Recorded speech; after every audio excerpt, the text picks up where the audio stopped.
Yes, good people, welcome back to the channel. So this is the first real day I've got to have a good look under the bonnet on the new Mark IV GTI 1.8 Turbo. So if you didn't watch the previous video, I bought this car last Sunday for £600. It's, like I say, a 1.8T GTI with the AUM engine. It's got 180,000 miles on the clock. She's got a few war wounds that needs sorting out, but the reason I got it cheap, she apparently has been using a fair bit of coolant, but since I've had it, it hasn't really gone down. I only drove it 20 miles on the way back. I've had it idling quite a few times since I've had it, but that coolant ain't gone down.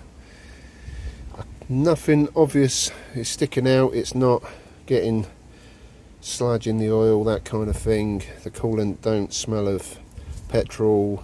The expansion tank is not pressurizing, so I got a feeling it could be a little leak somewhere. Now I was just looking down the side there, it does look a little moist.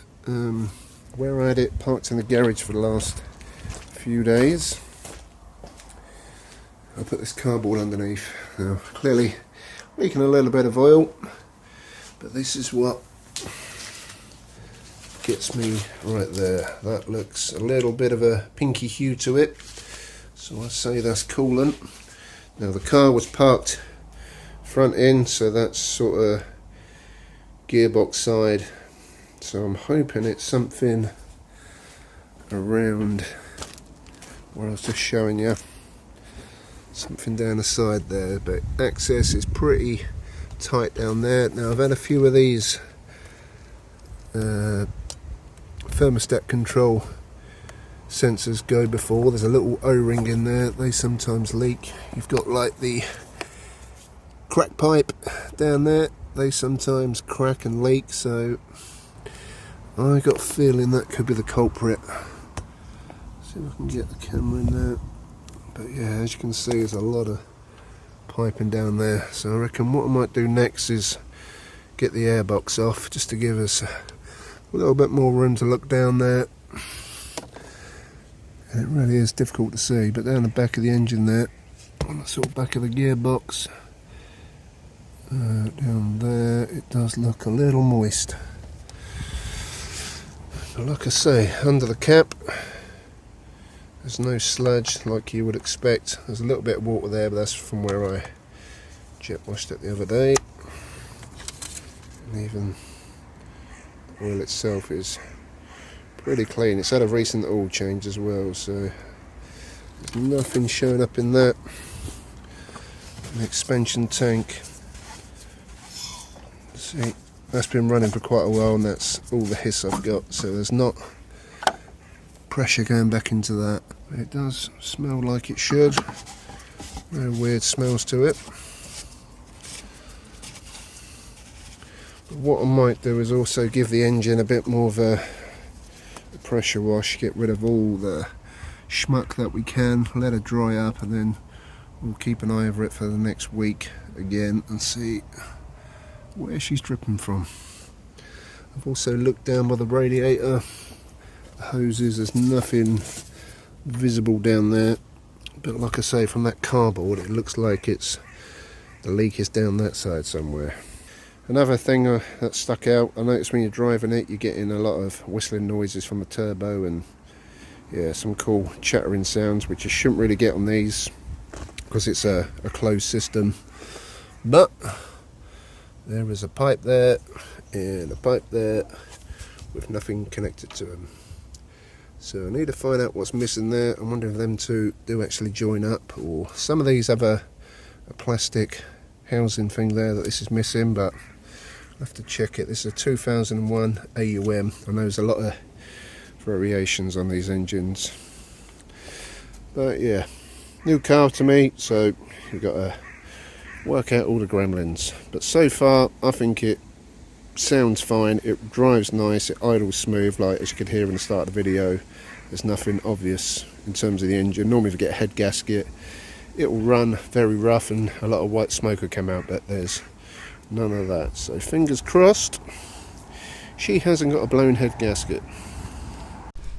think the rocker cover gasket needs replacing because they tend to leak down the side there, but when you look just under there you can see a little bit of pink crustation on that bolt and there, so I think that thermostat housing, possibly the gasket or this O-ring, is leaking. It's quite common on these, to be fair, so I may replace all of that, put a new sensor in. Some of these hoses don't look too brilliant, and also in the gearbox I think it's leaking down there and it's pulling up in there. You can even see some pink on that bit on the gearbox mount, and there's a lot of fluid just in the top of the gearbox there that's got a bit of a pinky hue to it, so I think that's leaking, like I say, from around that housing coming down there, pulling up down that side, and that pretty much is in line with where we was getting the dent patch on the cardboard in the garage. So that would be enough to make the coolant drop over time. Apparently it just used to be a little top up every sort of month, and then they was getting through quite a lot of coolant, so this has clearly progressively got worse. 180,000 miles on the clock, that's probably the original gasket in there, so yeah, hopefully if that's the issue that would be pretty darn sweet. I'll also again have another look down here where I can see a bit more, but I'm pretty confident to say that's definitely leaking coolant down there. Yeah, but all in all, that's not a bad looking engine under there, and the turbo sounds decent. We were getting some cool turbo noise, like I said. There was two hoses that ain't connected, and also this one that goes on the side of the airbox was just rested up against it, so it could have resonated through that. When you look down that side you can see where she's been squirting coolant up the gearbox mount there, so I'm pretty confident that will be the issue with that. So next job is going to have to be order one of them. Again, I'll clean all this up, make sure I cover all the intake pipes and whatever, but I'll give us a good pressure wash down here so I can make sure we can definitely see where she's leaking from. There's a little leak on that there, not sure what it is. I don't know, maybe something to do with the EGR or something, but yeah, that's definitely leaking there. All in all, not a bad little engine, 180,000 miles on the clock. Rocker gaskets are quite common in these. My other 1.8T leaks as well, and I may do both of these at the same time. Yeah, that's pretty darn sweet. So yeah, like I say, this is the first real day I've had to look around it today. The previous owner was telling me when he bought the car he put a new wing on, so it had a bit of a ding, and he never adjusted this up right. You can see the gap, so when you open the door that touches there, it's clearly has chipped the paint away, now it's rusted away, so we need to do something with this. No doubt there's a little ecosystem growing in there, so we need to clear all that crap out. I'm going to go around and rust treat all that exposed metal so we don't get any worse. You can see there. Probably going to need to get a new wing for this, but it's reflex silver, so it should be pretty easy to get. The wing mirror's a bit busted up, so that's something we need to get at some point. This door, common on the free doors, is because they're so heavy they tend to drop, so when you open it you've really got to slam it to close it. The discs on the back are pretty much done, so they're going to need replacing. The pads are very low, so that's going to be another job. Discs and pads. The wheels, yeah, they could do with a refurb. I may just stick them on the Nugget Golf because they've got decent Michelin tyres on them, so I may look out for some minty fresh BBS Montreal 2s to go on this Golf, or maybe get something a little bit bigger. She's on coilovers, so I think if I stick some 17s on, she'll look pretty darn sweet. Again, there's little bits there that need peeling back and rust treating so we don't get any worse, but that's stuff we can sort out. Just inside that arch liner there, it also builds up with muck and crap, that's why they go there.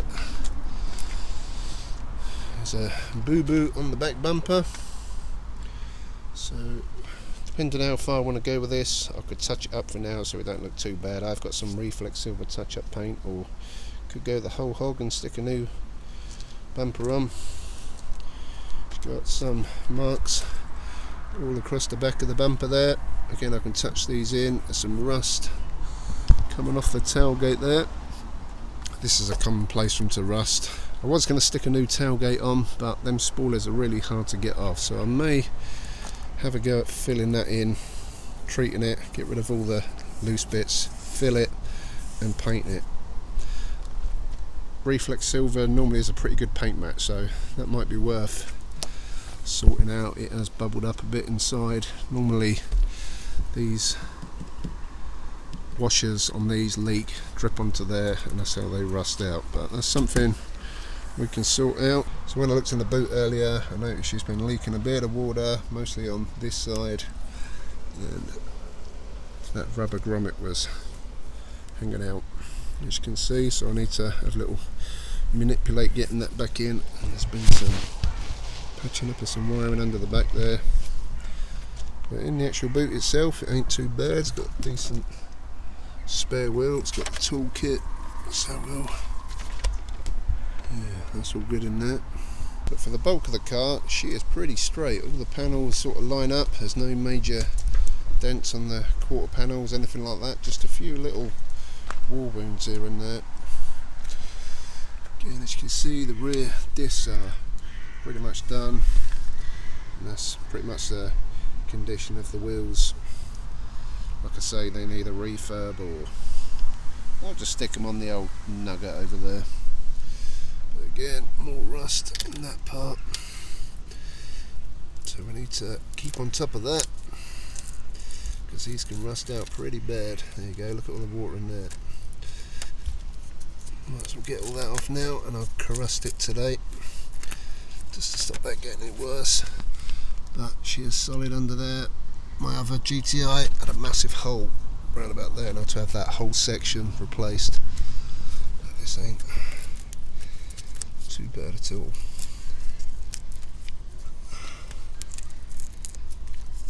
Yeah, it's solid under that, that's fine. But I put some Hammerite Q rust on there just to stop that getting any worse. Got a little dent just there, and again a bit more rust there, pretty much the same on all four corners. A little bit of rust coming through on the door there. Oh, she has also got some rust up here. The little seam tends to split, lets water in, and then that bubbles up there. I've had this on a few GTIs, so as long as you make sure no more water can get in there, like that section there, Q-rust it, top it up with some touch-up paint, touch it up with some touch-up paint, it's normally good to go. Then on to the front discs. Yeah, they're not too bad. There's not much of a lip on them. There's plenty of meat on the pads. I think just where it's been sitting, they've rusted up a bit, so they should come back to life. I've been pre-soaking these screws, so I'm going to get these off and clear all the shit out of there to stop that rusting out anymore.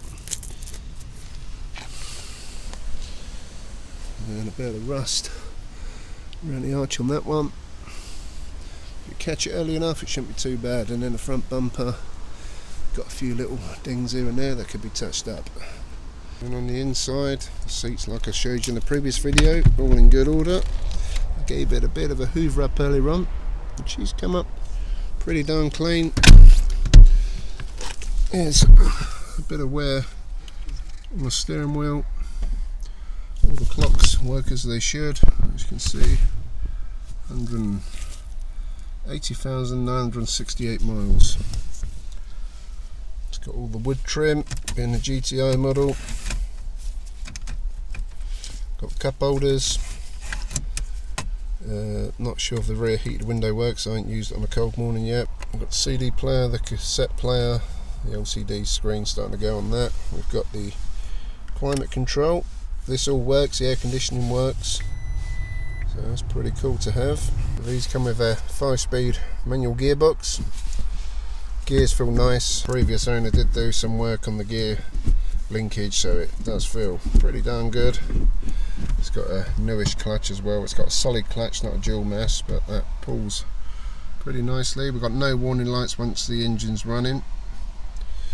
We've got traction control. Glove box is all in good order. Normally these are broken. Handbrake is good. The rear ashtray is broken, as they always are. It's missing the rear armrest as well, so we need to sort that out. But generally, the dashboard is pretty darn good. So like I said in the previous video, she's going to be off the road for a little while. We're going to do bits to this, get her up to pretty much A1 spec. So I'm going to let this run for about an hour now, just to see if I can see anything coming out. I'm going to go around, like I said, touch up all these rust bits with some cure rust, just to stop it getting any worse, and then we'll come back at some point and paint all that up and make it look all pretty again. So yeah, next video I'll do on this will probably be when I replace that thermostat housing, and hopefully that fixes the problem. So yeah, thanks for watching. Hope you enjoyed today's video. If you have, give it a thumbs up, and follow me on Instagram, the Meat Manifesto, and make sure you stay tuned for some more videos on this MK4 1.8 Turbo GTI. Thanks for watching. Peace.